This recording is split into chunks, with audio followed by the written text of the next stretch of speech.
Hello and buongiorno amici. I'm Peter and here I'm telling you stories about the most interesting European cars of the 80s and 90s.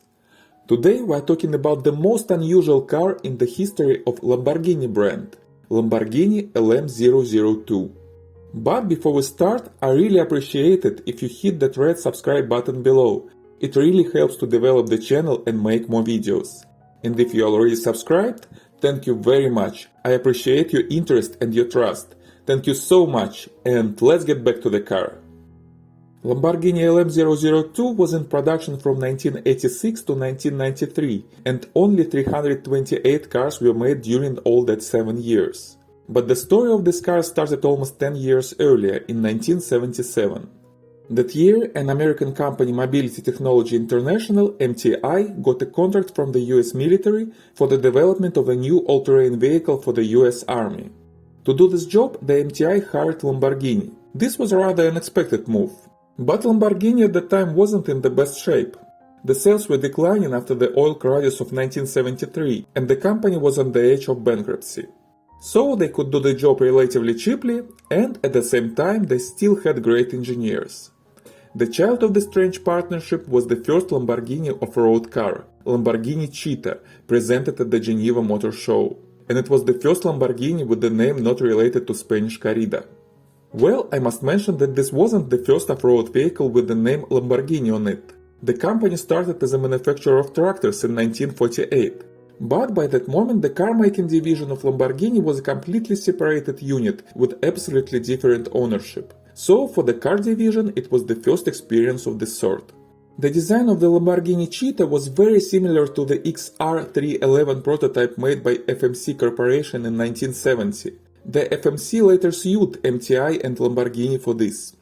The car had a 5.9-liter V8 Chrysler engine mounted in the rear which produced 180 horsepower. The Cheetah was first assembled in California, then shipped to Italy for final touches by Lambo engineers, then shown in Geneva, and finally shipped back to the US. It was shown to the US military officials but was never actually tested by them. The test done by the MTI showed that the Cheetah was on one hand very underpowered for its heavy weight, and on the other hand had very bad control, particularly at acceleration, when the heavy rear-mounted engine loaded the rear part of the car and unloaded the front part. So the project was cancelled and the MTI lost the contract. Later the US military awarded this contract to the AMC Corporation with its Humvee. The failure of the Cheetah project hurt Lamborghini badly. They lost a lot of money. They had to drop another project with BMW, the development of the BMW M1. And in the next year, Lamborghini went bankrupt and changed ownership again. But the idea of the off-road car was still alive. Lamborghini decided to propose the car to other armies, to Saudi Arabia, United Arab Emirates, and other Eastern countries. The new version of the car was shown in 1981 in Geneva under the name Lamborghini LM001, where LM stood for Lamborghini Militare. This car also had a rear-mounted V8 5.9-liter engine, but this time not from Chrysler but from AMC. And it had the same problems with handling and insufficient power, so only one prototype was produced. But the development continued and the fully revised car was presented in 1986 at Brussels Auto Show under the name Lamborghini LM002. It had a fully revised chassis and arrangement with the engine in the front. And the engine was new as well, and a very unexpected one. It was a 5.2-liter V12 engine from Lamborghini Countach.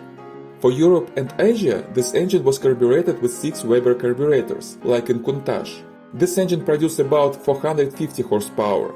The carbureted cars can be distinguished by a larger hump on the hood to accommodate the cover of the carburetors.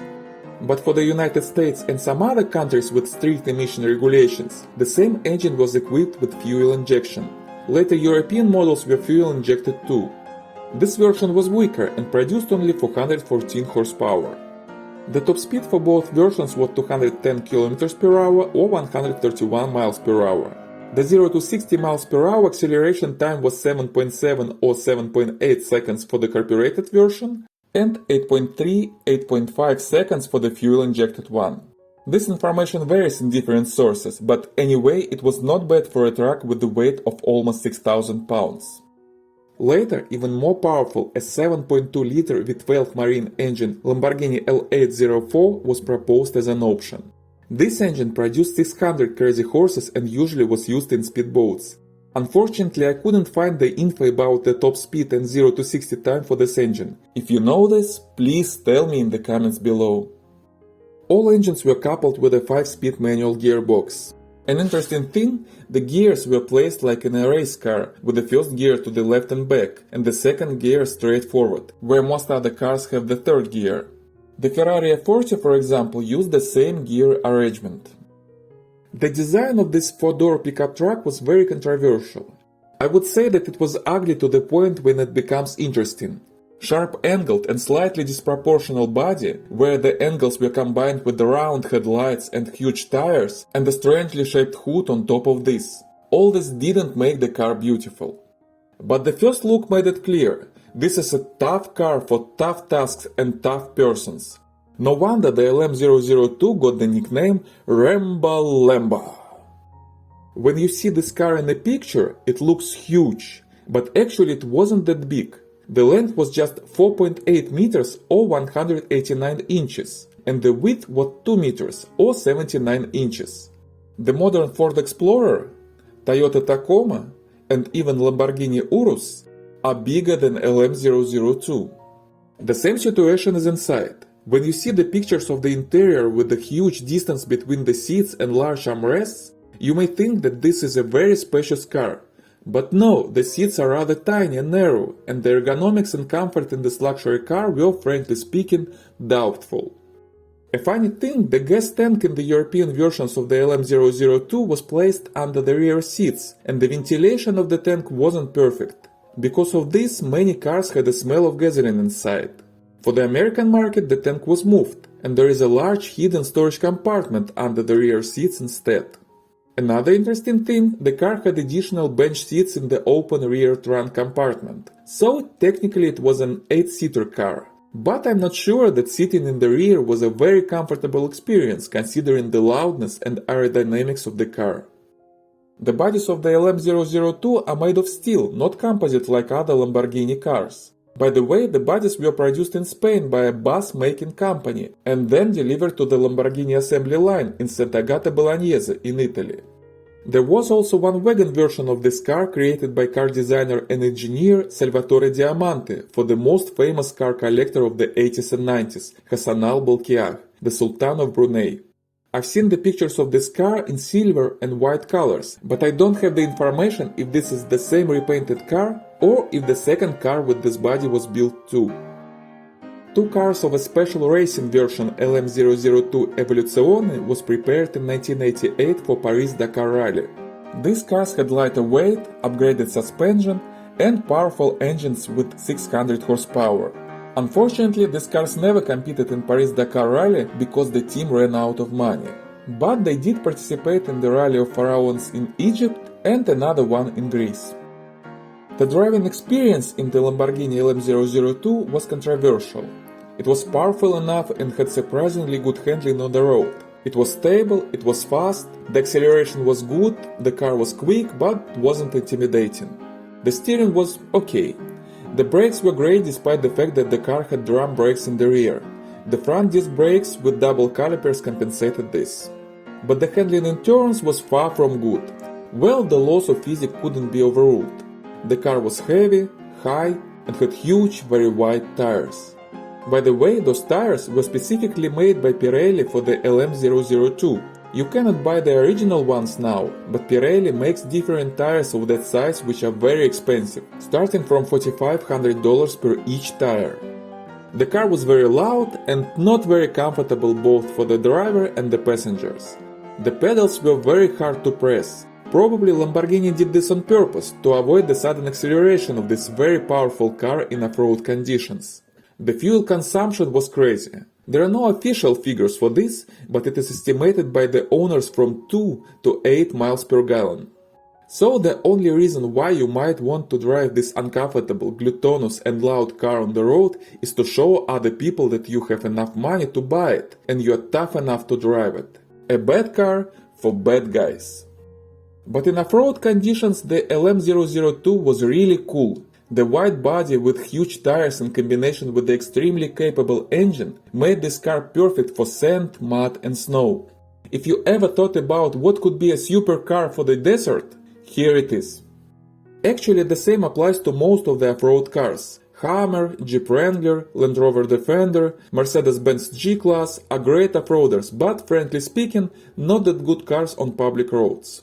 The rare exceptions maybe are Range Rovers and Toyota Land Cruiser 100s, but even they are not very comfortable on the road when they are specifically prepared for heavy off-roading. And it's okay, you can't be perfect in everything, and everything has its purpose. I used to have a Hummer H3, and it was a very weird and awful car on the road. But as soon as I hit the snow or sand, I couldn't imagine a better car for this money. It was made for very comfortable off-roading, and I still regret selling it. The LM002 was the same. The only reason to drive this car on the road was to show off your wealth and roughness. No wonder it was very popular among Arabian sheikhs, Hollywood movie stars and Russian mobsters. But its real habitat was off-roads, places where nothing could deliver you as quickly and comfortably as LM002. The only problem was the complexity of the V12 Lambo engine, which was impossible to repair in field conditions. Probably this was the main reason why this car, made for the military, never was approved by any army in the world. As a bottom line, the Lamborghini 002 was a very weird, very uncomfortable, very unreasonable, very bad, but very cool car. During the production, only 49 cars out of 328 made in total were sold in the United States, and it's very difficult to find one in the US for sale. But all these cars are older than 25 years now, so you have an option to legally import one to the US from Europe or any other country. And if you do want one, check out my website by the link in the description below. I know a couple of these cars on sale in Europe now. But they never were cheap and never will be. In 1986 you could buy a new LM002 for $120,000 US. It's about $330,000 in today's money. Last year a couple of them were sold at auctions, one for $321,000, another one for $368,000. The asking price for these cars in Europe now is from 400 to 600,000 euros, but this is negotiable. I would aim to the range from 200 to 400,000 euros depending on the condition of the car. And I'm sure that the price will grow over time, at least to 1 million and even more. These cars were made in very limited numbers and some of them were destroyed. At the same time, these cars have some kind of special history because of their weirdness. They appeared in many films and games and they are very distinct. I'm sure that we'll see a 7-figure pricing on them in the next 10 years, so it's a good investment too. Well, thank you very much for watching. If you happen to drive the Lambo, please tell me about your personal experience in the comments below. I'm sure it was cool. And if you like this video, please give me a thumbs up and subscribe to the channel. New interesting stories are coming soon. Grazie mille amici, and see you next time.